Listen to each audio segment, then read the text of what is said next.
चोखोबाऱ्यांचा मृत्यूचा सार सांगणारा अभंग आहे.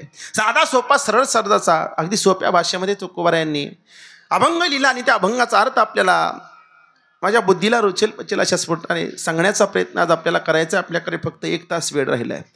1 तासामध्ये आपल्याला पुष्पवृष्टी करायची आहे आणि त्या 1 तासामध्ये गोड अशा प्रकारचं चोखोबाऱ्यांच्या अभंगावरती चिंतन पाहायचं आहे. जगाचा विचार केला तर जन्माला येणाऱ्याला प्रत्येकाला जावंच लागतं, हा निसर्गाचा नियम आहे. महाराज, माणूस निघून गेल्यानंतर त्याला जाऊन 1 वर्ष पूर्ण झालं. 1 वर्ष पूर्ण झाल्यानंतर त्याच्या वर्षश्राद्धानिमित्त, त्याच्या पुण्यस्मरणानिमित्त एवढा गोड प्रकारचा कीर्तन सोहळा आयोजित करण्याची गरज का? काय एवढं कीर्तन सोहळा ठेवावा? कथा कीर्तन का ठेवावं? अन्नदान, ज्ञानदान, वस्त्रदान, गोदान, द्रव्यदान, भूमदान एवढं सगळं दान करण्याची गरज का? तो माणूस निघून गेल्यानंतर त्याचं काय झालं, कुठं राहतो, कशाशी खातो, कुठं जातो, आम्हाला ह्याची कल्पना नाही. माणूस आपल्यामधून जर 1 वर्ष पूर्ण झालं तरी त्याच्या ऋणामधून मुक्त होण्याकरता एवढं श्राद्ध घालण्याची गरज का? श्रद्धेने केलं जातं, त्याला वर्षश्राद्ध असं म्हटलं जातं. त्याला वर्षश्राद्ध म्हणावं. मनापासून श्रद्धेने आपण केलं जातो. आपल्या वडिलांच्या, आईच्या, आपल्या घरातल्या पितरांच्या ऋणामधून मुक्त होण्याकरता आपल्याला हे श्राद्ध करावं लागतं. मी सांगत नाही, मगाशी प्रमाण सांगून गेलो की संत सांगतात, तुकाराम महाराजांनी सांगितलं, महाराज सांगतात, ह्या ऋणामधून मुक्त होणं आपलं काम आहे. पिंड पदावरी दिला पुलिया करे, माझे झाले गयावर्ज, फिटले पितरांचे ऋण. पितरांच्या ऋणामधून मुक्त होण्याकरता प्रत्येकाला हे कार्य करावं लागतं. आणि कार्य का करावं लागतं? ज्या दिवशी माणसाचा इहलोकीचा प्रवास संपेल ना, ज्या दिवशी प्रवास संपेल त्या दिवशी बरोबर माणसावरती अनेक वेगळ्या प्रकारचे विधी, वेगळ्या प्रकारचे संस्कार होत असतात. त्या संस्कारामध्ये काय काय महत्त्वाचे संस्कार आहेत तो मृत्यू लोकाचा विचार केला. पहिला संस्कार होत असतो, पहिला विधी होत असतो तो दशक्रिया. दुसरा विधी होत असतो तो 13व्याचा आणि तिसरा विधी होत असतो तो हा वर्षश्राद्धाचा. आपण त्याला ग्रामीण भाषेमध्ये सांगतो प्रथम पुण्यस्मरण किंवा वर्षश्राद्ध म्हणून जातो. हे 3 विधी. महाराज, हे 3 विधी होत असतात. मग ज्या दिवशी इहलोकीचा प्रवास संपवला त्याच्यानंतर 10 दिवस होत असतो तर दशक्रिया विधी 13व्या दिवशी होत असतो तो 13वेचा. पण 13वेचा विचार केला तर दशक्रिया विधी हा विधी आहे, पण 13वा मात्र विधी नाही. 13 हे शास्त्र आहे. शास्त्रामध्ये आजपर्यंत कुणालाही बदल करता आला नाही. 10व्यामध्ये आपण बदल करू शकतो. एखादी गावामध्ये मोठी भावकी असेल, भावकीच्या लोकांना कुठंतरी सुतक पडलं, 4-5 दिवसानंतर आपल्या गावामध्ये त्या भावकीमध्ये एखादं शुभ कार्य असेल तर लोक एकामेकाशी चर्चा करतात आणि चर्चेनंतर असा विषय निघून जातो की ऐका, कुठंतरी भावकीचं सुतक फिटण्याकरता आपण 5व्या दिवशी 10वा केला तर चालेल का? 3ऱ्या दिवशी 10वा केला तरी चालेल का? 7व्या दिवशी 10वा केला तरी चालेल का? का 10वा 5व्या दिवशी करता येतो, 7व्या दिवशी करता येतो किंवा 3ऱ्या दिवशीही करता येतो, पण 13वा कधी 10व्याच्या दिवशी केला असं आपल्याला कधी ऐकायला भेटत नाही. कारण का? 13वा हा विधी आहे. विधीमध्ये कोणालाही बदल करता येत नाही, 10व्यामध्ये बदल करता येतो. म्हणून 3 संस्कार सांगितले. त्यातले पहिला संस्कार आहे तो दशक्रिया विधी.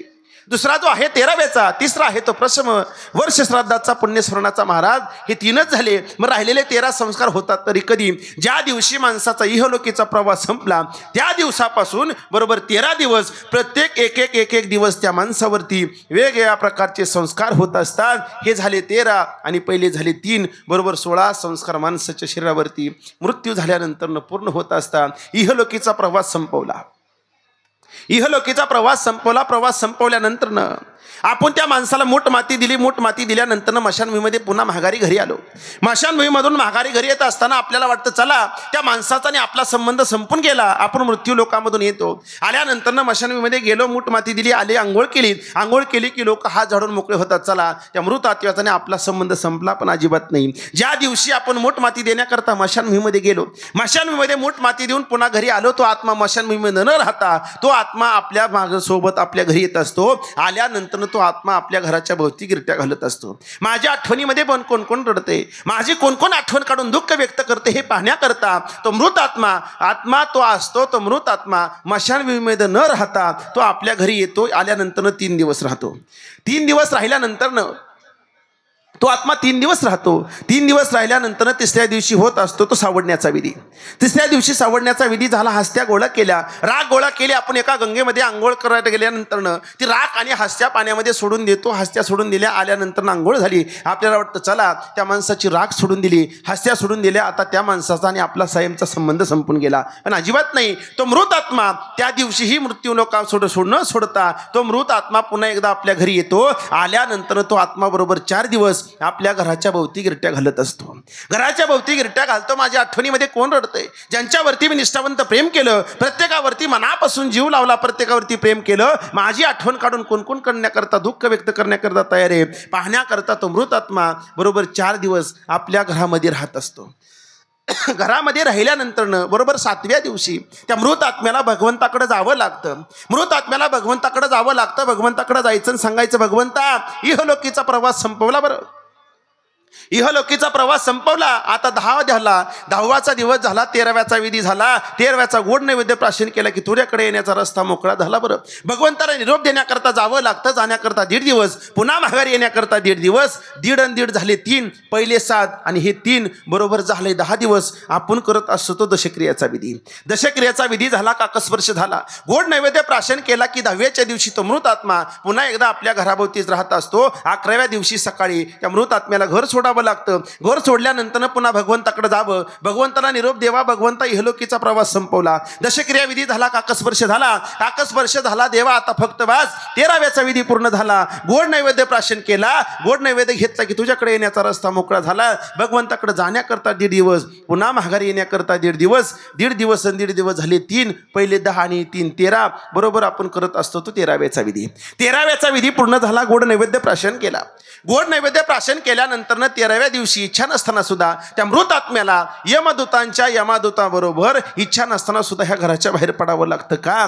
घराच्या बाहेर सहजासहजी जाता येत नाही. मनापासून आपण घर सोडू शकत नाही. कारण का? प्रत्येक वस्तूमध्ये माणसाचा जीव गुंतलाय. प्रत्येक वस्तूमध्ये, प्रत्येक माणसामध्ये, ज्या ज्या घरामध्ये माणसं वावरतं त्यांच्यावरती आपण मनापासून प्रेम केलं, निष्ठावंत प्रेम केलं, भरभरून त्या माणसांवरती प्रेम केलं, प्रत्येक माणसामध्ये आपला जीव गुंतला जातो. ह्या घरामधल्या वस्तूमध्ये, घरामध्ये प्रत्येक वस्तूमध्ये माणसाचा जीव गुंतला जातो आणि सहजासहजी जीव निघत नाही. 13व्या दिवशी ते 12 पितृदेव असतात ना, ते यमाचे दूत असतात. यमदूत आपल्याला इच्छा नसताना सुद्धा घरामधून बाहेर काढण्याचा प्रयत्न करतात. महाराज सांगतात, यमाचा फटका इतका जबर आहे ना, आमच्या साधू संतांनी वर्णन करत असताना, मारिती तोडी ती झोडी ती निष्ठूर, मारिती तोडी ती झोडी ती निष्ठूर,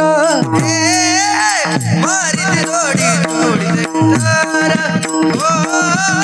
मारिती तोडी तोडी निष्ठूर. यमाच्या किंकर बहु झालं, यमाच्या किंकर बहु झालं, यमाच्या किंकर बहु झालं, मारिती तोडी ती झोडी ती निष्ठूर, मारिती तोडी ती झोडी ती निष्ठूर. यमाच्या किंकर बहु झालं, यमाच्या किंकर बहु झालं, यमाच्या किंकर बहु झालं, मारिती तोडी झोडी ती निष्ठूर, मारिती तोडी ती झोडी ती निष्ठूर.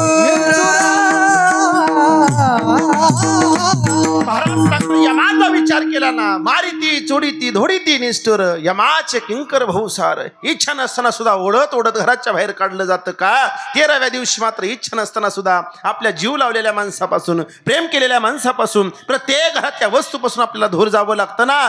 जड पावलानं आपल्याला उंबऱ्याच्या बाहेर जे यमाचे दूत असतात ते ओढत असतात. आणि 13व्या दिवशी इच्छा नसताना सुद्धा त्या मृत आत्म्याला नाईलाज असतो, घर सोडावं लागतं. अरे मृत्यू झाल्यानंतर 1 दिवसात आत्मा आपल्यामधून निघून जात नाही. मृत्यू झाल्यानंतर 13 दिवस आत्मा आपल्या घराच्या भोवतीच राहत असतो, आपल्या घराभोवतीच गिरट्या घालत असतो. 13व्या दिवशी मृत आत्म्याला जावं लागलं.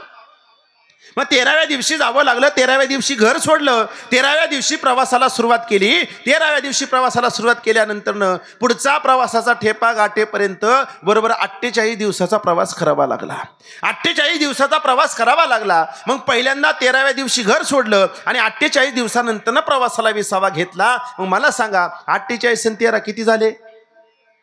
मागं बसलेले काढा ना, कॅल्क्युलेटर काढा. 61 दिवस झाले. त्या तुषार महाराजांनी गोड उत्तर दिलं, 61 दिवस झाले. बरोबर 13व्या दिवशी घर सोडलं. 48व्या दिवशी प्रवास थांबला गेला. 61 दिवस झाले. बरोबर 61व्या दिवशी त्या मृत आत्म्याला सगळ्यात पहिल्यांदा वैतरणी नावाच्या नदीवरती पहिल्यांदा हजेरी लावावी लागते. वैतरणी नावाच्या नदीचा विचार केला तर वैतरणी नावाची नदी ही त्या नदी आपल्या भीमा नदीसारखी स्वच्छ वाहत नाही. त्या नदीमधून रक्त वाहतं, रेंदा वाहतो, दुर्गंधी वाहती. कधी न पाहू नये किंवा त्या नदीपाशी शेजारून जाऊ नये अशी दुर्गंधी वाहणारी नदी आहे. ती नदी त्या मृत आत्म्याला इच्छा नसताना सुद्धा पार करावी लागते. महाराज, ज्या नदीकडे पाहत नाही एवढी दुर्गंधी, रक्त वाहतो, रेंदा वाहतो, घाण वाहती, सगळे मलमूत्र वाहत असताना त्या नदीमध्ये आपण प्रवास करायचा तरी कसं त्या प्रवास करून आपण नदी पार करून जायचं? त्या मृत आत्म्याला वैतरणी नावाची नदी तर पार करावी लागते. मग महाराज, तिथं आपल्याला नदी पार करण्याकरता काय करावं लागल? त्या वैतरणी नावाच्या नदीवरती कामधेनू नावाची एक गायी आहे. कामधेनू नावाची गायी अशी आहे, ती कामधेनू नावाची गायी त्या मृत आत्म्याला जवळ घेते, आश्रय देते आणि त्या गायीच्या आश्रयाने आपल्याला नदी पार करण्याकरता सोपं जातं.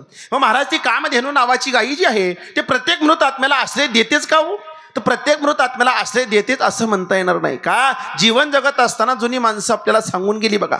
आजोबा पंजोबा, जुनी आजोबा होते, जुने पंजोबा होते, वयस्कर माणसं आपल्याला प्रत्येक वेळेस सांगायचे, अरे जीवन जगत असताना कधीतरी जन्माला आल्यानंतर कधीतरी एकदा गाय दान दिल्याचं पुण्य कुठंतरी मिळवा. एखाद्याच्या हाताने गाय दान द्यावी. गाय दान दिल्यानंतर आपल्याला गोदानाचं पुण्य भेटतं. ज्यांच्या हातून गाय दान दिल्याचं पुण्य भेटलं अशाच माणसाला कामधेनू नावाची गाय वैतरणी नावाच्या नदीवरती आपल्याला आश्रय देते. महाराज, मग गाई दान दिल्याचं पुण्य जर भेटलं तरच कामधेनू नावाची गाई आम्हाला जवळ करण. पण महाराज, आम्ही सगळे शेतकरी वर्गातले लोक आहेत. आम्ही सगळे शेतकरी वर्गातली, प्रत्येकाच्या घरामध्ये अनेक प्रकारची वेगवेगळ्या प्रकारची गुरु आहेत आमच्या गोट्यामध्ये. अहो, एकाच्या गोट्यामध्ये 40 गाय आहेत. महाराज, गाय दान देण्याच्या विषयी तुम्ही आम्हाला सांगू नका. आम्हाला शेतकरी वर्गातली लोक सांगतात, महाराज अहो जर्सी गायची खोंड आम्ही दिवसाला 4-4, 5-5 कसाबाला देतो. पण महाराज सांगतात, जर्सीचा अख्खा गोटा जरी दिला तरी काही फरक पडत नाही. त्याचा नियम असा आहे की गावरान गाय दान द्यावी लागते. गावरान गाय दान दिल्यानंतरच पुण्य भेटत असतं. गावरान गाय दान दिल्याचं पुण्य भेटलं. त्या कामधेनू नावाच्या गायीचा आश्रय घेतला आणि बरोबर 61व्या दिवशी कामधेनू नावाच्या गायीच्या आश्रयानं वैतरणी नावाची नदी पार करण्याकरता सुरुवात केली. महाराज, 61व्या दिवशी नदी पार करण्याकरता सुरुवात केली. नदी पार करण्याकरता दिवस लागले तरी कितीसा काळ गेला हो? तर नदी पार करण्याकरता बरोबर 61व्या दिवशी नदी पार करायला सुरुवात केली. बरोबर 39व्या दिवशी पूर्ण नदी पार करून झाली. 61 आणि 39 बरोबर झाले 100 दिवस. 100व्या दिवशी त्या यमदूतार बरोबर मृत आत्म्याला कधी न पाहिलेला यमाचा दरबार पाहावा लागतो. यमाचा दरबार पाहावा लागतो. त्या यम दरबारामध्ये कटघरामध्ये मृत आत्म्याला उभा केलं जातं. उभा केल्यानंतर पुढे ज्येष्ठ साहेब आहेत, आपल्याला वेगळ्या प्रकारच्या पाप पुण्याचा लेखाजोखा त्या मृत आत्म्याचा तिथं मांडला जातो. मग आपल्या बाजूने बोलण्याकरता कुणीतरी सरकार वकील असावा ना. आणि सरकारी वकील असतात ते चित्रगुप्त नावाचे वकील आहेत. ते वकील आपली बाजू मांडण्याकरता तिथं हजर आहे. आपल्याला कटघरामध्ये उभा केलं जातं. तुम्ही सांगाल, महाराज मृत आत्म्यानं काय पाप केलं हो? ही त्याच्यावरती खटला चढवण्याचं काम चाललंय त्या ठिकाणी. 100व्या दिवशी बरोबर मृत आत्म्याला यम दरबारामध्ये उभा केलं जातं आणि खटला चालू केला जातो. मग महाराज, त्या मृत आत्म्यानं पाप केलं तरी काय? अरे मृत आत्म्यानं पाप काय केलं हे मृत आत्म्याच्या जीवाशिवाय दुसरं कुणालाही माहिती नाही. कारण का? मृत आत्मा जर काम नसल्यावरती गावाच्या कट्ट्यावरती बसला तर मृत आत्मा चालता चालता जाता येता माणसाची निंदा करायचा. पण कधी कुणाला चांगल्या तोंडानं चांगलं कधी बोलला नाही. भगवंताच्या नावानं हाताने कधी टाळी वाजवली नाही. मुखानं भगवंताचं नामस्मरण कधी केलं नाही. अरे मृत आत्मा सहज गावामधून फिरला तर ग्रामपंचायतचा विचार केला तर बिनविरोध ग्रामपंचायत मृत आत्म्याने कधी निवडून येऊ दिली नाही. गावात एखादा चांगला गोरगरिबाचा काम करणारा सरपंच झाला तर त्याच्या खुर्ची कधी खाली करम ह्याच्यासाठी तो प्रयत्न करत असायचा. गरिबाच्या मुलीचं लग्न जमलं तर त्याचं लग्न मोडल्याशिवाय मृत आत्मा अन्न पाणी ग्रहण करत नव्हता. एवढा खुडील मृत आत्मा होता. चालता चालता मृत आत्मा रानात येता येता कधी मोकळा येत नव्हता. हातामध्ये जर विळा असेल तर बापू येता येता लोकाच्या मकाची पिंडी तोडून गुरांना घेऊन यायचा. हा चालता चालता मोकळ्या हाताने येत नव्हता. कुणाच्या तरी वैरणीची पिंडी काढून आपल्या गुरांना टाकायचा. इतका मृत आत्मा हुशार होता. गावात सप्ताह बसला तर 8 दिवस कीर्तनाकडे जात नव्हता. काल्याच्या कीर्तनाला गेल्याशिवाय राहत नव्हता. मोकळ्या पायाने जायचा आणि काल्याचा प्रसाद घेऊन महाराजाची चप्पल घरी घेऊन यायचा. एवढं मृत आत्म्याने पुण्य केलं. त्या पुण्याचा पापाचा लेखाजोखा उपस्थित असणाऱ्या त्या कोर्टामध्ये होत असतो. 100व्या दिवशी खटला सुरू झाला. बरोबर खटला चालतो तरी किती दिवस? आपल्याला खटला किती दिवस चालतो हे आपण मनाचं सांगत नाही.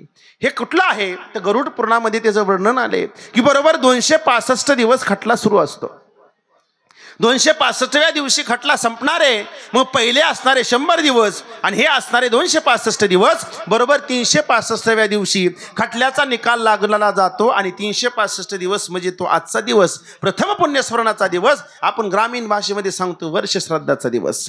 आणि तो वर्ष श्राद्धाचा दिवस आणि ह्या दिवशी बरोबर आपल्या खटल्याचा निकाल लागणार आहे. कुणाला स्वर्गाची वाट रिकामी होईल, कुणाला नरकाची वाट रिकामी होईल, ह्याचा पाप पुण्याचा लेखाजोखा तिथं होत असतो. मग वर्ष श्राद्ध घालण्याची गरज का महाराज? आपल्या मृतात्म्याचा जर कुठंतरी पुण्याचा साठा कमी पडला तर मृतात्म्याला आपल्याकडनं काहीतरी पुण्याची मदत व्हावी, ते पुण्य प्राप्त करण्याकरता वर्ष श्राद्ध घालावं. ते पुण्य प्राप्त होण्याकरता श्रद्धेने केलं जातं, त्याला वर्ष श्राद्ध म्हणतात. अनेक ह्या धावत्या युगामध्ये, विज्ञान युगामध्ये फास्टफूड खाणाऱ्या मोबाईलच्या दुनियेमधील लोकांना आता हे वेद्यमान्य नाही. लोक सांगतात महाराज माणूस निघून गेला, निघून गेल्यानंतर वर्ष झालं, मग त्याच्या वर्ष श्राद्धानिमित्त गोड अशा प्रकारचा कीर्तन सोहळा ठेवायची काय गरज आहे? एवढी माणसं, पाहुणे रावळे, मित्र आत्पेष्ट सगळे बोलवायचे, सगळ्या विभागात वेगळ्या प्रकारची सगळी लोक बोलवायची, कथा कीर्तन ठेवायचं, अन्नदान, ज्ञानदान, वस्त्रदान, गोदान, एवढं दान करण्याची गरज का? पण ऐका, मृत आत्मा निघून गेला, निघून गेल्यानंतर त्याच्या वर्ष श्राद्धानिमित्त आपण जर कथा कीर्तन ठेवलं, भगवंताचं नामस्मरण होतं,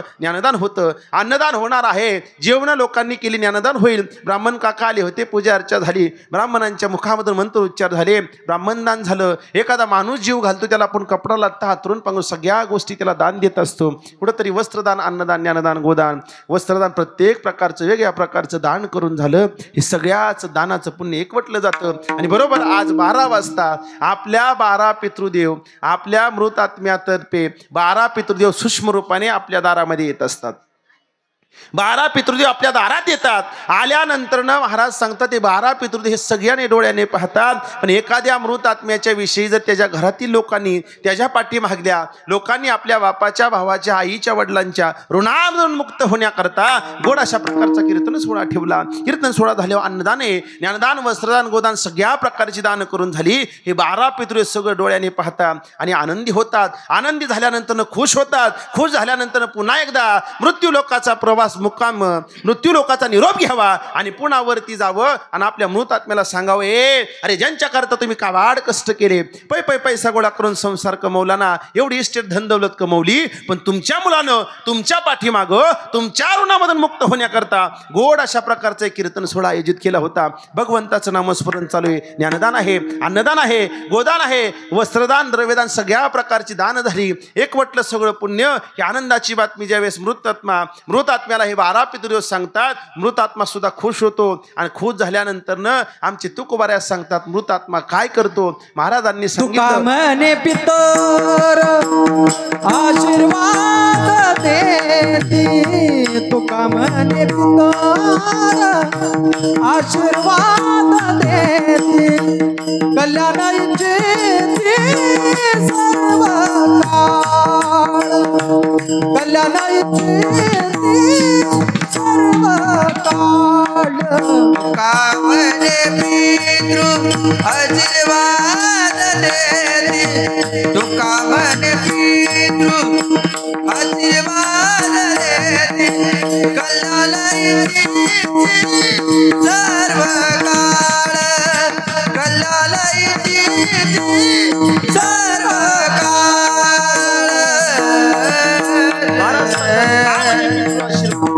कल्याण इच्छिती सर्व काळ, कल्याण इच्छिती निरंतर. महाराज सांगतात ते पितृलोक आपल्या पितृलोकांना, आपल्या खालच्या लोकांना आशीर्वाद देतात आणि त्या आशीर्वादावर पितृलोकांचा आशीर्वाद आपल्याला भेटल्यानंतर आपलं कल्याण होण्याची इच्छा व्यक्त करतात. पण ज्या माणसानं वर्ष श्राद्ध घातलं त्यांनाच आशीर्वाद भेटला जातो. ज्या माणसानं आईच्या वडिलांच्या ऋणामधून मुक्त होण्याकरता कुठल्याही प्रकारचा विधी केला नाही, वर्ष श्राद्ध घातलं नाही, पुण्यस्मरण घातलं नाही, अन्नदान, ज्ञानदान, गोदान, वस्त्रदान झालंच नाही, अरे आपल्या वडिलांच्या आईच्या नावानं वर्ष श्राद्धा दिवशी एक माणूसही जेव घातला नाही, तर ते 12 पितृदेव येत असतात.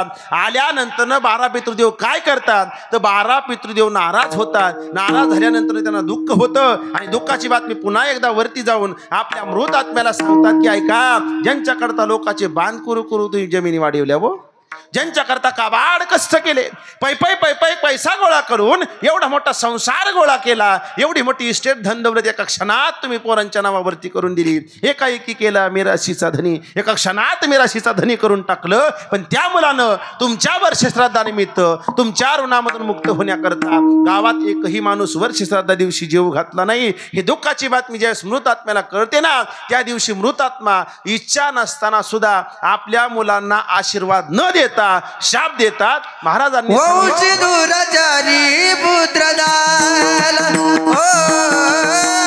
वंशी दुराचारी पुत्र झाला, वंशी दुराचारी पुत्र झाला, वंशी दुराचारी पुत्र झाला. हे आहकट जाते करीत पितर, आहकट जाते करीत पितर, वंशी दुराचारी पुत्र झाला, पुत्र झाला, वंशी दुराचारी पुत्र झाला. वंशी दुराचारी पुत्र झाला, वंशी दुराचारी पुत्र अहकटा त्यांची करीती पित्र, वंश दुराचारी पुत्र झाला. अरे आमच्या कुळामध्ये कुळ बुडवणारा मुलगा जन्माला आला, आमच्या कुळाचा नाश करणारा मुलगा जन्माला आला ना. महाराज सांगतात आशीर्वाद न देता तो 12 पितृदेवाचा निरोप घेतल्यानंतर आपला मृतात्मा काय करतो, तर महाराज सांगतात अहकटा त्यांची करीती पितर. ते पित्र काय करतात, रागराग करतात आणि आशीर्वाद देण्याऐवजी आपल्याला शाप दिला जातो आणि त्यांच्या शापानं आपण सहज बोलून जातो की आम्हाला पितृदोष लागला. अरे जो आईच्या वडिलांच्या ऋणामधून मुक्त होण्याकरता, आपल्या पित्राच्या ऋणामधून मुक्त होण्याकरता वर्षश्राद्ध पुण्यस्मरणाचा विधी करतो ना, आई वडिलांच्या ऋणामधून मुक्त होण्याकरता सगळा अठ्ठास केला जातो, त्याला कधीही पितृदोष लागत नाही. जन्मदाते आईबाप जोपर्यंत जिवंत आहे तोपर्यंत सेवा करा आणि मेल्यानंतर फक्त गोड अशा प्रकारचं वर्षश्राद्ध पुण्यस्मरण घाला, त्या घराला कधीही पितृदोष लागणार नाही. म्हणून श्रद्धेने केलं जातं ते वर्षश्राद्ध. पण महाराज सांगतात हे करतात का?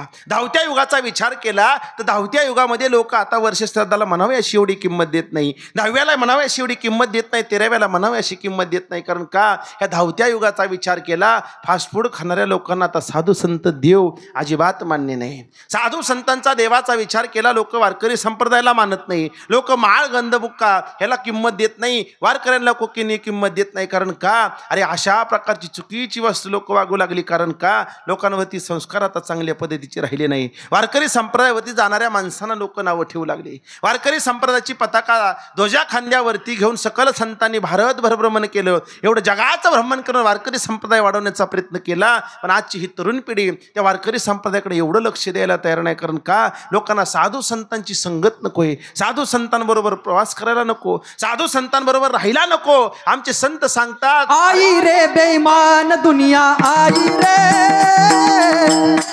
रे बेईमान दुनिया, आई रे, आई रे बेमान दुनिया, आई रे बेमान दुनिया, आई रे. साधु संत को कोई नहीं माने, साधु संत को कोई नहीं माने, साधु संत को कोई नहीं माने, साधु संत को कोई नहीं माने. बहुमान रे, आई रे बेईमान दुनिया, आई रे बेमान दुनिया, आई रे बेमान दुनिया, आई रे बेमान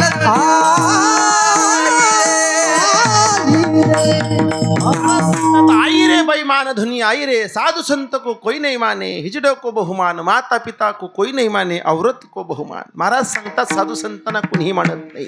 का? साधू संतांची संगत आता लोकांना नकोय. संगतीचा विचार केला तर लोकांना नाही त्या गोष्टीची संगत आवडते. अरे चांगल्याच्या संगतीमध्ये राहिलो तर चांगलं होऊन जातं, चोराच्या संगतीमध्ये राहिलो ना तर आपलं वाईटच होऊन जाईल. संतांच्या संगतीमध्ये राहा, कुठंतरी आपण परमार्थ करू. चोराच्या संगतीमध्ये राहिलं कुठंतरी आपण दरोडा घालू. पण भगवंताचं संतांचं नाव कधी घेणार नाही का? संतांच्या संगतीत विश्वाच्या मालकाचं नामस्मरण घडतं. संतांची संगत एवढी गोड आहे, एवढी संतांची संगत गोड आहे की संगत करत असताना आपण गरीबाशी करत नाही, संगत करत असताना आपण श्रीमंताशी करतो, मोठ्या लोकांची संगत करतो आणि दुःख पदरात पडल्याशिवाय राहत नाही का? संगत करत असताना सुद्धा चांगल्याची संगत करा. कधीही चुकून राजाची संगत करत जाऊ नका. राजाच्या संगतीमध्ये करायला आवडते आपल्याला का? राजा रंचेचा राजा आहे, नगरीचा राजा, राजा पैशावाला आहे. आपल्याला धन दौलत इष्ट संपत्ती असणाऱ्या माणसाची संगत करू वाटते, पण गोरगरिबांच्या संगतीला कधी कोणीही येत नाही. पण मोठ्याची कधीही संगत करा, शेवटी आपल्या पदरात दुःख पडल्याशिवाय राहत नाही. अरे साधू संतांची संगत करा, जन्माचं सार्थक झाल्याशिवाय राहत नाही. मी नेहमी सांगून जातो बघा, आताही मुद्दाम सांगेन, संगत करत असताना माणसाला आजपर्यंत कोणाची संगत करावी हे कळालं नाही. संगत करत असताना राजाची कधी करत जाऊ नका. राजाची संगत केली तर राजा कधी चाकर बनून ठेवेन हे कळणार सुद्धा नाही. राजाची संगत केली, राजा कधी चाकर बनून ठेवेन हे कळणार सुद्धा नाही. पण संतांची संगत करून बघा, कधीही जगाच्या मालकाचं दर्शन करून देतील हे समजणार सुद्धा नाही का? संतांच्या संगतीमध्ये या. अरे संतांच्या संगतीने विश्वाच्या मालकाचं दर्शन होईल, भगवंत प्राप्ती होईल, आपल्याला मोक्ष भेटेल आणि कुठेतरी जीवनाचा चांगल्या प्रकारचा अर्थ आपल्याला कळला जाईल. एवढी संगतीनं लोक वाह्यात गेली, एवढी संगतीनं लोक व्यसनाधीन झाली, एवढी व्यसनाधीन झाली ना, अरे जन्मदात्या बापावरती हात उचलावा, जन्मदात्या आईला फेकून अन्न द्यावं, जन्मदात्या आई बापाला घराच्या बाहेर काढण्यापर्यंत एवढी लोकांची मजल गेली का? आपल्याला संगत चांगल्याची नाही, आपल्याला गुण चांगले लागले नाहीत, आपल्याला वळण चांगलं लागलं नाही. वारकरी संप्रदायाच्या नाद आपण सोडून दिला नाही, त्या रस्त्यावरती आपण जाऊ लागलो. कारण का? जगाचा विचार केला तर खरं कुणाला आवडत नाही, खोटं आवडल्याशिवाय राहत नाही. खोट्या रस्त्यावरती लोकांनी जाणाऱ्यांची संख्या जास्त आहे, खऱ्या रस्त्यावरती कुणीही येत नाही. कारण का? महाराज सांगतात संगत चांगल्याची नाही. चांगल्याची संगत करत नाही, वाईटाची संगत करतात, जीवन बर्बाद केल्याशिवाय राहत नाही. एवढं जीवन बर्बाद करतात, एवढं व्यसनामध्ये व्याधीन होऊन गेली, एवढी व्यसनाधीनामध्ये एवढी व्याधीन होऊन गेली ना, स्वतःचं जीवन हळूहळू नष्ट होऊ लागलं. तरीही लोकांना अजूनही कळत नाही का? अरे आमचे संत सांगतात व्यसन करू नका असं सांगितलं कोणी? करा ना, जरूर व्यसन करा. पण महाराजांनी सांगितलं व्यसन करत असताना सकाळी दारू पितो, संध्याकाळी उतरून जाते, अशी दारू पितोच कशाला? व्यसन करायचंय ना, मग सकाळी दारू पितो, संध्याकाळी उतरून जाते, अशी दारू पितोच कशाला? अरे तुला व्यसन करायचं तर आमचे संत सांगतात, जाम पर जाम पीने से क्या फायदा, सुबह पियोगे शाम को उतर जाएगी. जाम पर जाम पीने से क्या फायदा, सुबह पियोगे शाम को उतर जाएगी. हरे हरे नाम का प्याला पीकर देख, तेरी जिंदगी सुधर जाएगी, तेरी जिंदगी सुधर जाएगी. महाराजांनी सांगितलं, अरे सकाळी पितो ना, दादा संध्याकाळी उतरून जाते ती दारू पितो कशाला? अरे भगवंताच्या नावाचं व्यसन लावून बघ ना, भगवंताच्या भक्तीचं कुठेतरी व्यसन लावून बघ, तुझ्या जीवनाचं सार्थक झाल्याशिवाय राहणार नाही. कारण का? आजपर्यंत महाराज सांगतात संगतीचा एवढा माणसांवरती परिणाम झाला, व्यसनाचा एवढा माणसांवरती परिणाम झाला ना, व्यसनाधीन झालेली लोक साधू संतांना मानत नाही. अरे जन्मदात्या आई वडिलांना संत मानत नाही. अरे जिच्या पोटी 9 महिने 9 दिवस आपण जन्म घेतला, 9 महिने 9 दिवस उदरामध्ये राहिलो, 3 वर्ष रक्तरूपी दूध पाजलं, ज्या आईनं आपल्याला 3 वर्ष रक्तरूपी दूध पाजलं, त्या आईच्या दुधाच्या उपकारामधून परतफेड करण्याची ताकद सुद्धा आता नादान झालेल्या मुलांमध्ये आता राहिली नाही. कारण का? महाराज सांगते त्या संगतीचा लोकांवरती एवढा जबरदस्त परिणाम झाला, एवढी लोक व्यसनाधीन होऊन गेली ना, लोकांना माणूस म्हणून जगावं कसं हे सुद्धा आता कळायला तयार नाही. जन्मदाती आई कळत नाही, जन्मदाता बाप कळत नाही. अरे महाराज सांगतात जन्मदाती आई आणि जन्मदाता बाप जर कळाला असता तर जन्मदात्या बापावरती मुलांनी हात उचलण्याचं धाडस जगात कधी केलं नसतं. जन्मदात्या आई आणि बापाची जर किंमत कळली असती ना, अरे जिनं आपल्यासाठी काबाड कष्ट केले, 9 महिने 9 मासाचा गोळा, पूर्णपणे 9 महिने 9 दिवस आपल्याला सांभाळावं आणि 3 वर्ष रक्तरूपी दूध ज्या माऊलीनं पाजलं, त्या माऊलीला जर आपण अंगा खांद्यावरती जिनं आपल्याला खेळवलं, जिनं पहिल्यांदा आपल्याला चालायला बोलायला शिकवलं, त्या जन्मदात्या आईवरती जर आपण हात उचलून आईला घराच्या बाहेर काढून जर आश्रमात टाकत असेल ना, तर अशी मुलं जन्माला येण्यापेक्षा ती आई वांज राहिलेली बरी. का? महाराज सांगतात पुत्र व्हावा गुंडा, ज्याचा तिन्ही लोकी जंडा, कन्या तरी आईसी देई, मी राज ऐसी मुक्ताबाई. अरे मुलं जन्माला घालायची तर एकच कुठंतरी मुलगा असावा जो माझ्या ज्ञानोबाऱ्यांसारखा असावा. का? 22व्या वर्षी विश्वाची आई झाला, एकच मुलगा जन्माला घालावा माझ्या तुकोबाऱ्यांसारखा. 42व्या वर्षी अख्ख्या विश्वाचा जगद्गुरु झाले ते माझे तुकोबारा आहे. मुलगा जन्माला घालायचा तर फक्त एकच मुलगा जन्माला घालायचा माझ्या छत्रपती शिवाजी महाराजांसारखा. कमी कालावधीमध्ये रयतेचा जाणता राजा म्हणून शिवबाची निवड झाली. का?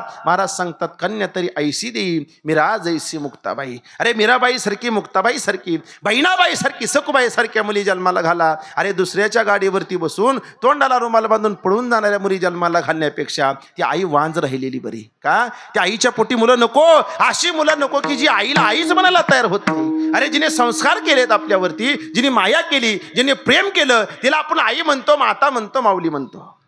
त्या माऊलीवरती आपण प्रेम केलं पाहिजे, आईवरती आपण प्रेम केलं पाहिजे. अरे आईच्या हृदयाची व्यापकता जर पाहायची झाली ना, तर आईच्या हृदयाची एवढी व्यापकता आहे, आईच्या प्रेमाची आजपर्यंत कुणालाही गणता करता आली नाही. आईच्या प्रेमाचा आजपर्यंत कुणालाही मोजमाप करता आलं नाही. अरे पण जगाचा विचार केला ना, आई सुद्धा कुठंतरी समर्थक, आई सुद्धा कुठंतरी थोडं नियंत्रणामध्ये प्रेम करू शकते. पण खरं प्रेम केलं असेल तर ते आपल्या जगावरती प्रेम करणारे माझी विश्वाची माऊली असणारे माझे ज्ञानोबा आहे. ऐशी कळवळ्याची जाती करीला भाविन प्रीती, करीला भाविन प्रीती, करीला भाविन प्रीती. ओ ऐशी कळवळ्याची जाती करीला भाविन प्रीती, करीला भाविन प्रीती, करीला भाविन प्रीती. ऐशी कळवळ्याची जाती करी लाभाविन प्रीती. का? ती आई आहे. पण आई वेगळी, माता वेगळी आणि माऊली वेगळी. वारकरी संप्रदायाचा विचार केला तर वारकरी संप्रदायाला 750 वर्षापूर्वी एक आई मिळाली. आपल्याला ज्ञानोबारायांच्या रूपानं, माऊलीच्या रूपानं वारकरी संप्रदायाला एक आई मिळाली. 350 वर्षापूर्वी तुकोबारायांच्या रूपाने एक वारकरी संप्रदायाला आपल्याला बाप मिळाला. ती आई वेगळी आहे, ती माता वेगळी आणि ती माऊली वेगळी. मग महाराज आई कुणाला म्हणावं, माता कुणाला म्हणावं, माऊली कुणाला म्हणावं? अरे जे जन्म देते तिला आई म्हणावं, जी जन्म देते तिला आई म्हणावं, जी संस्कार करते तिला माता म्हणावं, पण अख्ख्या विश्वाचा उद्धार करते ना तिला माऊली म्हणावं. अख्ख्या विश्वाचा उद्धार करते तिला माऊली म्हणावं. आणि ते ज्ञानोबा आहे आपल्याला सांगतात, बाबा जीवन जगत असताना जर विचार केला, ह्या 84 लक्षणीचा विचार केला ना, या सगळ्या जगाचा विचार केला, ह्या मृत्यूलोकाचा विचार केला ना, या मृत्यूलोका सुभाषित कारण सांगितलं कुठेतरी 3 वर्ग पडतात. त्यातला पहिला जो वर्ग आहे तो कर्मप्रधान वर्ग, दुसरा जो वर्ग आहे तो भोगप्रधान वर्ग आणि तिसरा जो वर्ग आहे तो विचारप्रधान वर्ग. पहिल्या वर्गाचा विचार केला तर पहिला वर्ग आहे तो कर्मप्रधान, दुसऱ्या वर्गाचा विचार केला तर वर्ग आहे तो भोगप्रधान आणि तिसऱ्या वर्गाचा विचार केला तर विचारप्रधान. 2 मिनिटांमध्ये आपल्याला एका वर्गाचा विचार करायचा आहे. पहिल्या वर्गाचा विचार केला ना तर कर्मप्रधान वर्गामध्ये साधू संतांची गणना केली जाते, भोगप्रधान वर्गामध्ये पशुपक्ष्यांची गणना केली जाते आणि विचारप्रधान वर्गामध्ये तुमची आमची गणना केली जाते. कारण का? चांगल्या वाईटाचा विचार हा तुम्हाला करता येतो, पशुपक्ष्यांना करता येत नाही. म्हणून भोगप्रधान वर्ग पशुपक्ष्यांचा, विचारप्रधान वर्ग तुमचा आमचा. पण राहिला तो महाराज कर्मप्रधान वर्ग पहिला. कर्मप्रधान वर्गामध्ये साधू संतांची गणना केली जाते. कारण का? कितीही खालच्या पातळीचं, कितीही नीच पद्धतीचं, कितीही चुकीचं कर्म असू द्या, पण संत आपलं कर्म कधीही चुकीचं असलं तरी हेच कर्म माझी भगवंताची, ईश्वराची सेवा आहे ना, म्हणून कधी बंद करत नाही. कर्म करायचं कधी चुकत नाही. कारण का? आपण सगळी वारकरी मंडळी सकाळी सहज काकडा करत असताना, वाचत असताना आपल्या डोळ्यासमोर एक अभंग येऊन जातो बघा. सगळ्यांची नजर त्याच्यावरती पडती. ओचिनीची काही नेने भगवंत दृष्टी भाव भक्त कोणी या. अरे सगळ्या संतांनी, भगवंतांनी एवढं संतांची कामं केली, ही जी एक यादी आपल्या डोळ्यासमोर येते. त्या संतांचा विचार केला ना, कर्मप्रधान वर्गात संतांचा विचार केला तर संतांचं काय आहे? प्रत्येक संतांचं एकच आहे, आपल्या वाट्याला आलेलं कर्म आपण निश्चिंतपणे करायचं आणि हे कर्मच म्हणजेच माझ्या भगवंताची भक्ती आणि हेच नामस्मरण, हेच खरा परमार्थ म्हणून जगण्याचा प्रयत्न केला. त्याच्यातलं एक कर्म आपल्याला पाहायचंय. धावत्या योगामध्ये सांगून जाईल. एक संत होते, सकाळी स्नान करावं, स्नान करण्याकरता गंगेवरती जावं, गंगेवरती स्नान करावं आणि गंगेमध्ये बाहेर येऊन सूर्यनमस्कार करावा आणि घराचा रस्ता धरावा. पण घराचा रस्ता धरला, गंगेमधून आंघोळ करून बाहेर येत असताना मुखामधून रात्रंदिवस फक्त नामस्मरण, रामकृष्ण हरी जय जय, रामकृष्ण हरी, रामकृष्ण हरी जय जय, रामकृष्ण हरी, रामकृष्ण हरी जय जय, रामकृष्ण हरी, रामकृष्ण हरी जय जय, रामकृष्ण, रामकृष्ण हरी जय जय, रामकृष्ण हरी, रामकृष्ण हरी जय जय, रामकृष्ण हरी, रामकृष्ण हरी जय जय, रामकृष्ण हरी, रामकृष्ण हरी जय जय, रामकृष्ण हरी. आंघोळ करावी. आंघोळ करून बाहेर पडलं की रामकृष्ण हरी जय जय, रामकृष्ण हरी. भगवंताचं नामस्मरण करत करत करत करत करत घरी यावं, 3-3.5 तास भगवंताची घरामध्ये देवाची पूजा अर्चावर खावी आणि पुन्हा भगवंताचं भजन करत करत कर्म इतकं वाईट आहे पण हीच माझी भगवंताची भक्ती, हाच परमार्थ आहे ना. घरामधून दार लावलेला कोयता घ्यायचा आणि कोयता घेऊनच घराच्या बाहेर पडायचं. घराच्या बाहेर पडत असताना रामकृष्ण हरी रामकृष्ण हरी रामकृष्ण हरी नावाचा जप करत करत दुकानामध्ये जावं, दुकानामध्ये पूजा अर्चा करावी, दार कोयता ठेवावा आणि भगवंताचं भजन करत करत बसावं. कुणीतरी धावत धावत धावत चालता चालता साकावं. दुकानदार मामाला सांगावं, दुकानदार ऐका ना, अहो महाराज घरी 4-5 पाहुणे आलेत, थोडंसं अर्धा पावशेर काढून ठेवता का? महाराजांनी कोयता घ्यायचा आणि खटखुट खटखुट खटखुट करायचं का? अहो कोण काम होतं काय त्या संतांनी काम केलं तर महाराजांनी सकाळच्या काकड्यामध्ये आपल्याला यादीमध्ये नाव सांगितलं. सजन कसाया विकू लागे मास, माळ्या सावत्याच खुरपू लागे, माळ्या सावत्याच खुरपू लागे, माळ्या सावत्याच खुरपू लागे लागे. सजन कसाया विकू लागे मास, माळ्या सावत्याच खुरपू लागे, माळ्या सावत्याच खुरपू लागे, माळ्या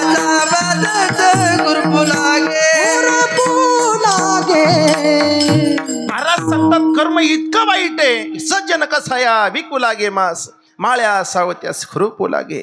आणि भगवंताचं भजन करत करत करत मांसाचे तुकडे करावे. कुणीतरी धावत यावं, महाराज 10 पाहुणे घरी आले, थोडं अर्धा पावशेर काढून ठेवता का? पटकन खटखट खटखट मांसाचे तुकडे कराने विकावे. अरे विश्वाचा मालक सुद्धा आमच्या त्या महाराजांकरता मांस विकण्याचं काम करू लागला. सज्जन कसाया विकू लागे मास, माळ्या सावत्यास खुरपू लागे. का? कर्म कितीही वाईट आहे पण आपला निवड केली जाते, आपल्याला गणलं जातं ते कर्मप्रधान वर्गामध्ये. संत कितीही खालच्या पातळीचं कितीही चुकीचं कर्म असू द्या पण हे कर्म माझ्या वाट्याला आले ना, ही कर्मच माझा परमार्थ आहे, ही कर्मच माझ्या भगवंताची भक्ती म्हणून संतांनी कधी कर्म सोडलं नाही. त्यातला पहिला प्रकार झाला तो कर्मप्रधान वर्ग. दुसऱ्या प्रकाराचा विचार केला तर तो भोगप्रधान वर्ग. भोगप्रधान वर्गामध्ये विचार केला जातो तो पशुपक्ष्यांचा.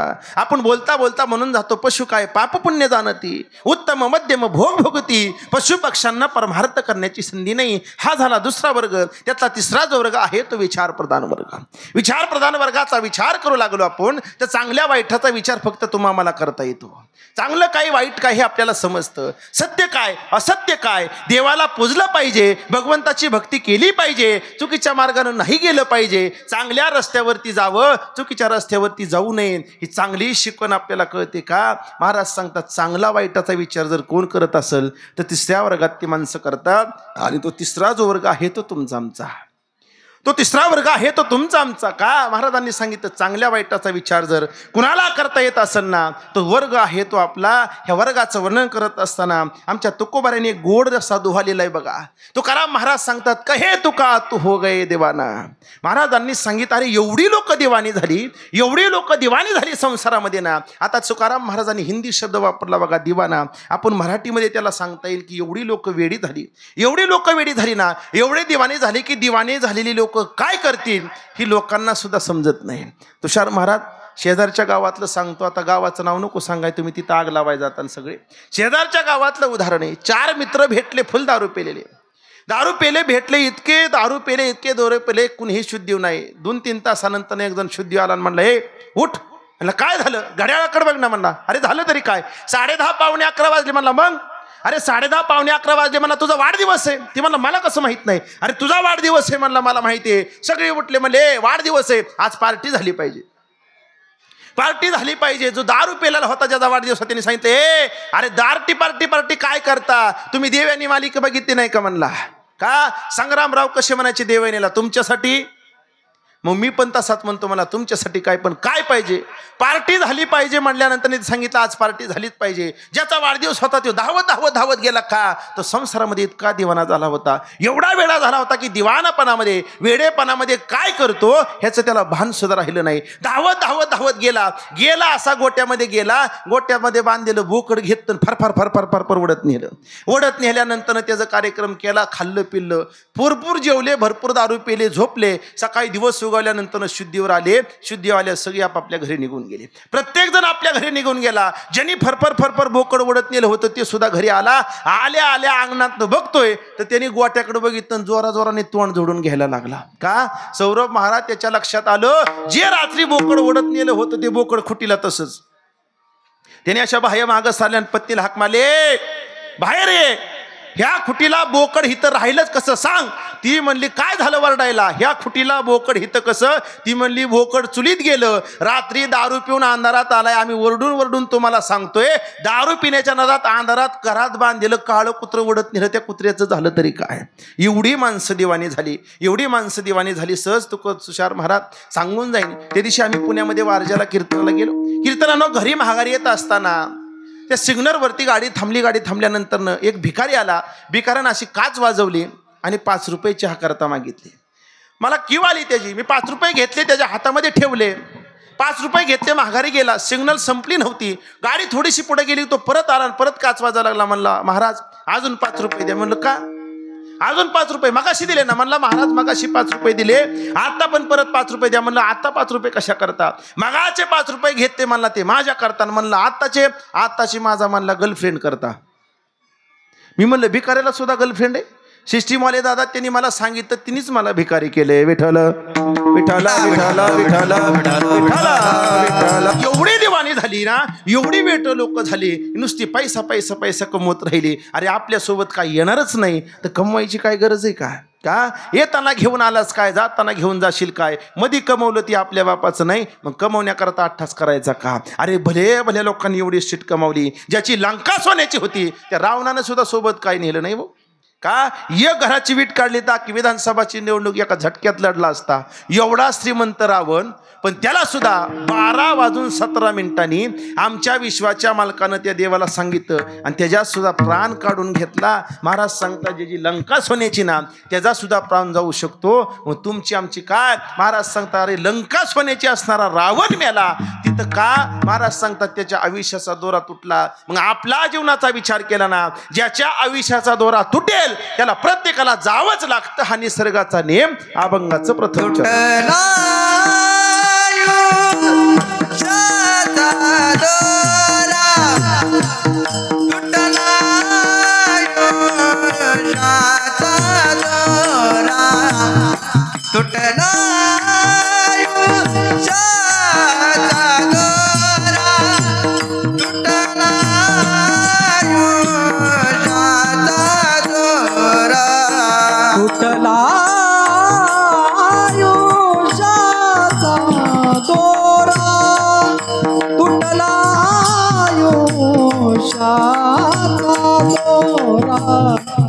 तुटला आयुष्याचा दोरा, तुटला आयुष्याचा दोरा.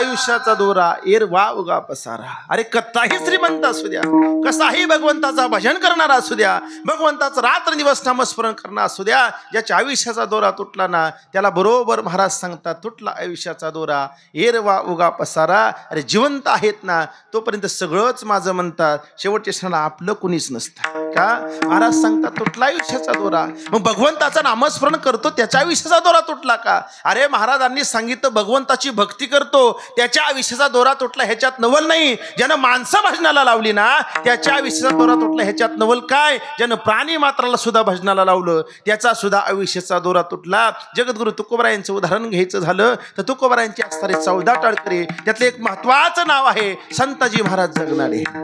संताजी महाराजांचा विचार केला तर अजून तुकोबारायांची टाळकरी झालेले नाहीत. दिनरजनी हाची धंदा गोविंदाचे पोवाडे. तुकोबारा सांगतात रात्रंदिवस भजन करत करत का उद्योग वर्धनते लक्ष्मी. पोटाचा उदीन भागवण्याकरता काहीतरी उद्योग व्यवसाय व्यापार हा करावाच लागतो. पोटाचा उदीन भागवण्याकरता काय करावं. रोज करडी घ्यावी करडी भाजावी. करडी घाण्यामध्ये टाकायची बैल झोपायचा आणि तेल काढायचं आणि तेल विकण्याकरता परदेशी जाऊन तेल विकत यावं. तेल विकत विकत विकत एके दिवशी मुक्कामाची वेळ आली. आल्यानंतर एका म्हातारीच्या घरी मुक्काम करण्याचं ठरवलं. आजीबाई ओ आजीबाई एक डबाभर तेल देतो आजच्या दिवस मुक्काम करून देताल का. आजीने सांगितलं हा ना बाबा का नको पण मी घरात राहणार नाही का. अरे शेजारी 2 किलोमीटर देहू गाव आहे. देहू गावामध्ये तुकाराम महाराजांचं कीर्तन आहे. ते कीर्तन ऐकण्याकरता मी चालली. कोण तुकोबार आहे. संताजी महाराज आजपर्यंत 14 टाळकऱ्यात एक महान आहे पण अजून 14 टाळकरी टाळकरी झाली नाहीत. कोण तुकोबार आहे. तुकाराम महाराज माहिती ना. अरे एक थोर संत आहे तुकोबार आहे. चल जन्माला आलाय तर मग कीर्तन ऐकून जाणार. जीवनाचं कल्याण झाल्याशिवाय राहणार नाही. आजीबाईचं वाक्य पटलं आणि आजी बरोबर ते संताजी महाराज कीर्तनाला गेले. 2 तास तुकोबारायांचं कीर्तन ऐकलं. 2 तास कीर्तनानंतर एवढं परिवर्तन झालं की आयुष्य बदलून गेलं संताजी महाराजांचं. का ते कीर्तन तुमच्या आमच्यासारख्या माणसांचं नव्हतं. ते कीर्तन होतं माझ्या तुकोबारायांचं. ज्या कीर्तनामध्ये सहज बोलले हितोपदेश करुणी सायास शिकविते. महाराज सांगतात सहज जरी बोलले ते उपदेश ठरतो ना. असं साधू संतांचं कीर्तन तुकोबारायांचं ऐकलं आणि संतांच्या कीर्तनाचा विचार केला. 2 तासाच्या कीर्तनामध्ये माणसाचं जीवन बदलून जायचं. 80-80 वर्ष कीर्तन करतात अजून त्यांची परिस्थिती बदलली नाही. ही चूक कुणाची. ही चूक फक्त आपली. का आपल्या गावात कीर्तनं कमी होतात का. महाराष्ट्राचा विचार केला तर लॉकडाऊनपासून एवढी कीर्तनं एकही कीर्तनकार कधी आपल्याला घरी दिसणार नाही. सारखं कुठं नाही कुठं वर्ष श्राद्ध चालूच आहे. काय तर वर्ष श्राद्धासारखा स्पेशल ठेवलेत महाराज. मनाने पदव्या लावल्या हो त्यांनी. मनाने पदव्या लावल्या. मग मला सांगा कीर्तनं कमीत का. रोज कीर्तन आहे. मग रोज कीर्तन ऐकून सुद्धा माणसामध्ये बदल का होत नाही. समाजाचा दोष नाही. त्या कीर्तनकाराच्या वाणीमध्ये तेवढी ताकद राहिली नाही. कीर्तनकाराच्या वाणीमध्ये जर ताकद असते ना तर समाज बदलून जाण्याची ताकद माझ्या तुकोबारायांकडे होते. अरे 2 तासाचं कीर्तन ऐकलं तुकाराम महाराजांचं. आमच्या संताजी महाराजांचं जीवन बदलून गेलं. घरी आले. रात्रंदिवस फक्त आणि फक्त तुकोबारायांच्या अभंगाचं चिंतन करावं. रात्रंदिवस अभंग गुणगान गात गात गात गात काम करावं. एके दिवशी तेल काढलं. गाण्या बंद केला. तेल घेत परदेशी गेले. 4 दिवस येण्याकरता उशीर झाला. गावातील महिलांची ओरड आली. संताजी महाराजांच्या पत्नीला नाही तसले बोलून गेले.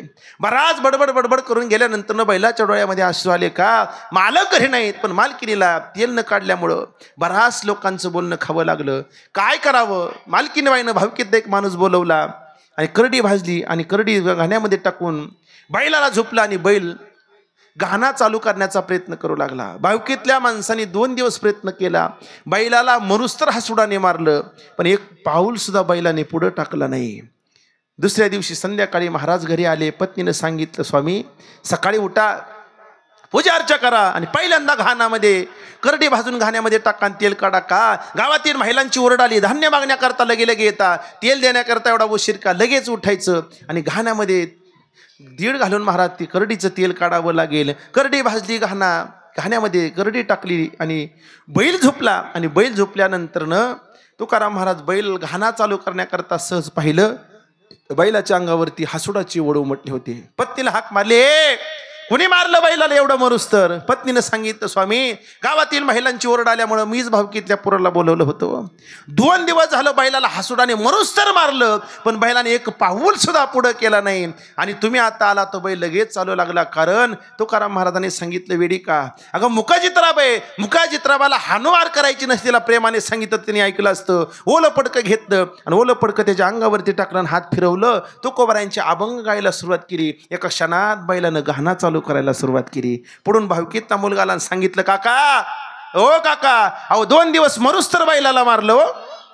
2 दिवस मरुस्तर बैलाला मारलं, गौबर सुद्धा बैल हल्ला नाही. आता तुम्ही नुसतं अभंग म्हणायला सुरुवात केली, तो बैल पटपट पटपट घाण्याच्या भोवती पळू लागला. कारण तुकाराम महाराजांचे शिष्य असणारे आमचे संताजी महाराज पुतण्याला सांगू लागले, अरे हा नुसता बैल नाही, गाण्याला झोपला म्हणून हा बैल नाही, हा सुद्धा कुठंतरी माझ्या तुकोबारायांचा सेवक आहे, तुकोबारायांचा भक्त आहे, वारकरी संप्रदायाचा पाईक म्हणून हा जीवन जगतो. अरे बैलाला नुसतं गाण्याला झोपून चालत नाही रे, त्याला तुकाराम महाराजांचे अभंग ऐकण्याची सवय झाली. ज्या दिवशी मी तुकोबरायांचे अभंग गातो, अभंग त्याच्या कानावरती पडतात, गाण्याचा बैल सुद्धा गाणं चालवू लागतो.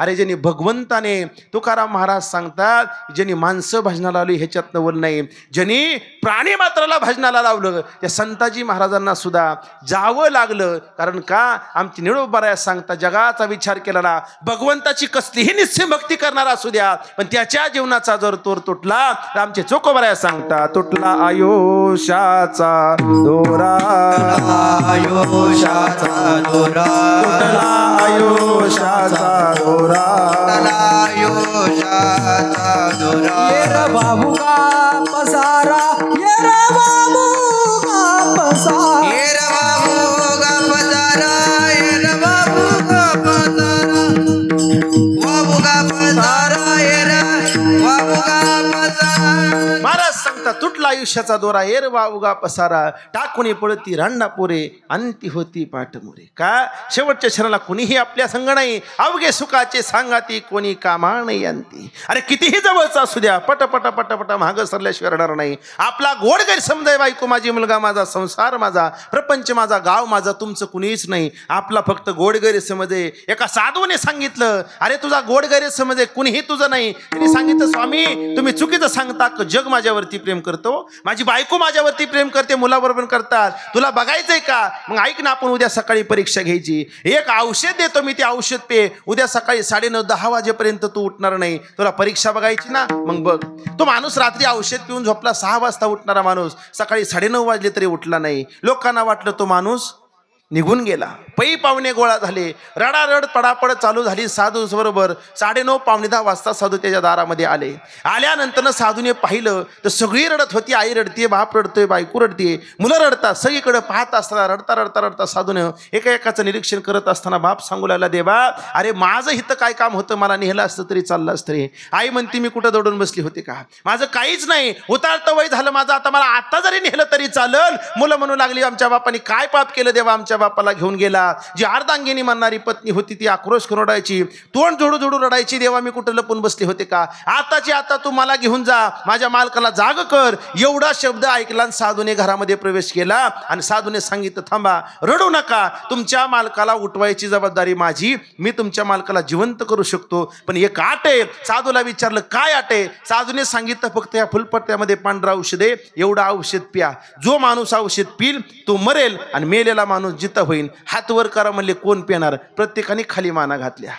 घाट शेजारी बाप रडत बसला होता. हुस्मार रडलेल्या बापापाशी साधू गेले, सांगितलं, पप्पा, बाबा ऐका ना, बाबा तुम्ही तर इतक्या रडत होता, मी कुठं लपून बसलो होतो का, माझं काय राहिले, मला घेऊन गेला तरी चालन. मग बाबा एक काम करा, तुम्ही औषध पिता का? बाबाने सांगितलं, स्वामी औषध प्यायची काहीच अडचण नाही हो, आता एका मिनिटात औषध पिलं असतो म्हणला, पण मी मेल्यावर म्हातारीचं कसं व्हायचं म्हणून म्हातारं जागर जिवंत राहिलं. आजीबाईपाशी गेला, आजी तुम्ही सांगितलं 9 महिने दिवस 9 मासाचा पोटा गोळ्या पोटामध्ये वाढवला, ज्या मुलाकरता तुम्ही काबाड कष्ट करता, तुम्ही सांगता देवा मला नेलं असतं तर चाललं असतं, माझं काय राहिले, मुलाचं अजून जीवन आयुष्य जगायचं बाकी होतं, एक काम करा आजीबाई, हे औषध तुम्ही घेता का? आजीबाईने सांगितलं, घ्यायला, मी औषधाला काय भीती का, आता एका पायावर मारायला तयार आहे, पण मी मेल्यावर धाकट्याचं पोरग झोपत नाही पप्या, त्याचं काय करायचं? आजीने सुद्धा घेतलं नाही. पोरांकडे गेले साधू, पोरं म्हणले, पिकलेलं पान कधी ना कधी गळून जाणार होतं, अजून 10-20 वर्षांनी बाप मरणारच आहे, आम्ही मरून काय करायचं, बाप मेला तर चालन. पोरांनी घेतलं नाही. आणि मग शेवट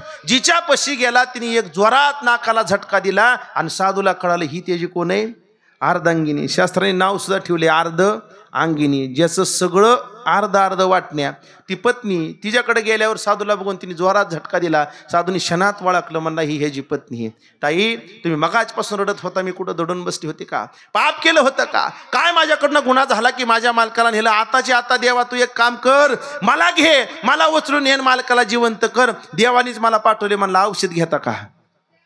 औषध घेता का म्हणल्यावर ती बाई म्हणली औषध घ्यायचं काय नाही, माझं नवऱ्यावरती म्हणजे मनापासून प्रेम आहे, आत्ताची आत्ता औषध पिली असती, पण औषध प्यायच्या आधी मनात एक विचार येऊन जातो, म्हणजे सगळ्यात धाकट्याचं लग्न अजून राहिले ती कोण करण. आणि मग साधूने सांगितलं औषध घ्यायला कोणी तयार नाही, एक काम करतो म्हणला, मीच औषध पितो मीच मरतो. सगळी पटकन म्हणजे बरं झालं देवासारखं धावून आला, घ्या घ्या.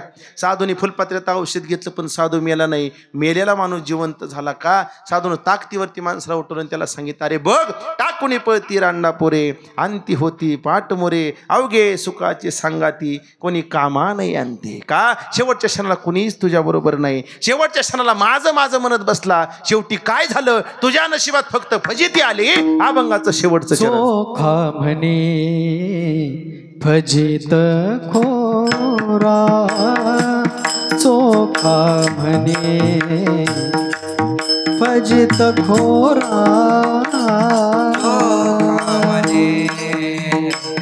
भजित खोरा, चोखा म्हणे भजित खोरा.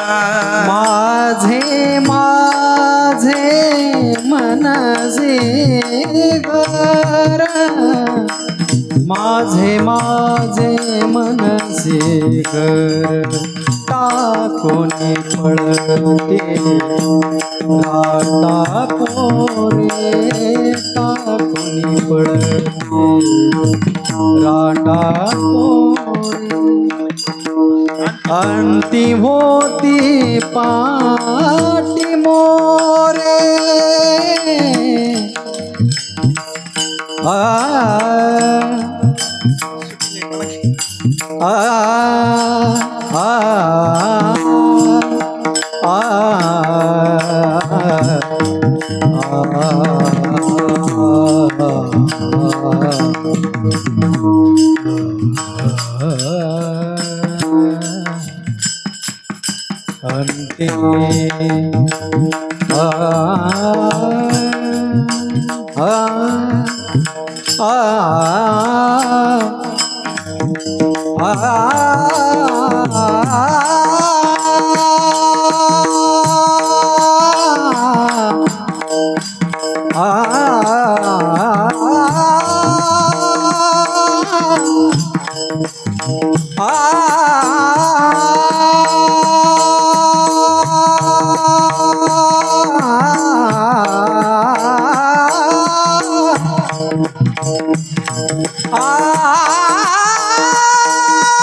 अंते होती पाटी मोर मोर हे आते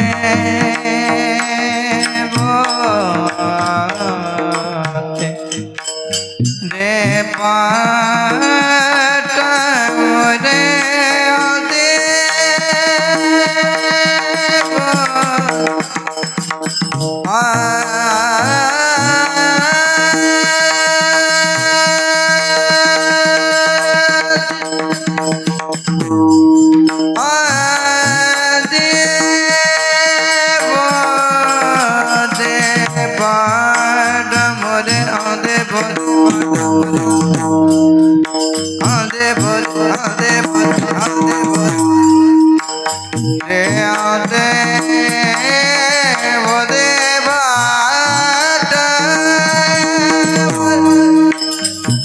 पाट मोरे आते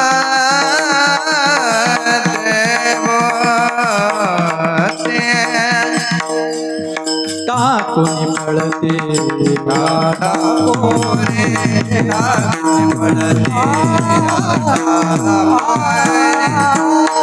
राटा. शेवटच्या चरणामध्ये तुकोबाऱ्या सांगतात, चोखा म्हणे फजित खोर, माझे माझे म्हणे घर, टाकुनी पळती रांडा पोरे, अंती होती पाट मोरे. विठोबा कुमाई हरी विठोबा कुमाई, कुमाई विठोबा कुमाई. विठोबा रखुमाये विठोबा रखुमाये विठोबा रखुमाये विठोबा रखुमाये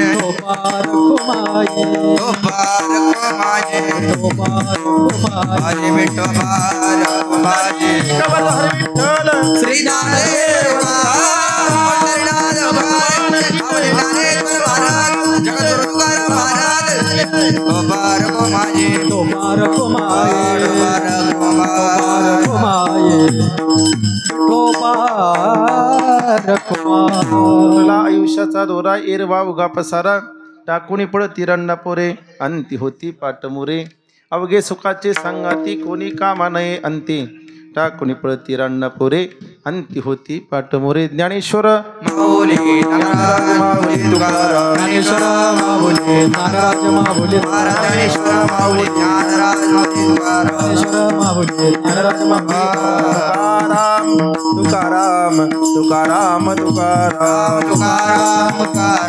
तुकाराम तुकाराम तुकाराम राम राम तुकाराम तुकाराम तुकाराम कैलासवासी वैकुंठवासी हरिभक्तीपरायण सदानंदजी महाराज माहूरकर महाराजांच्या प्रथम वर्ष श्राद्धानिमित्त पुण्यस्मरणानिमित्त आयोजित केला आजचा कीर्तन सोहळा. महाराजांना मोक्ष भेटेल याच्यात कुठल्याही प्रकारची शंका नाही. कारण काय, ज्यांनी रात्रंदिवस फक्त आणि फक्त भगवंताच्या चरणामध्ये नामस्मरणामध्ये आपलं जीवन व्यतीत केलं, अशा असणारे एक गोड असं असणारे एक संप्रदायाचं पाईक म्हणून महाराजांनी आपलं जीवन आजपर्यंत व्यतीत केलं. निसर्गाच्या नियमाप्रमाणे इहलोकीचा प्रवास संपवाच लागला. महाराज सांगतात तो प्रवास प्रत्येकाला संपवावा लागतो आणि ह्या प्रवासाचा दरम्यान महाराज आपल्याला सगळ्यांना सोडून 1 वर्ष पूर्ण झालं. निघून गेल्यानंतर त्यांच्या पाठीमागे असणारा त्यांचं गोड असा असणारा हा माहूरकर परिवार, ह्या परिवारानं महाराजांच्या ऋणामधून मुक्त होण्याकरता बापाच्या आठवणीला बजाव भेटावा, पितरांच्या ऋणामधून मुक्त होण्याकरता केलेला हा 8 तास आहे. आणि ह्या 8 तासाचा आज कीर्तनरूपी सेवेने सांगता होत आहे. एक छोटासा अभंग होईन, पुष्पवृष्टी होईन आणि आरती झाल्यानंतर कार्यक्रमाचा समारोप होईन. विठ्ठल जय जय विठ्ठल.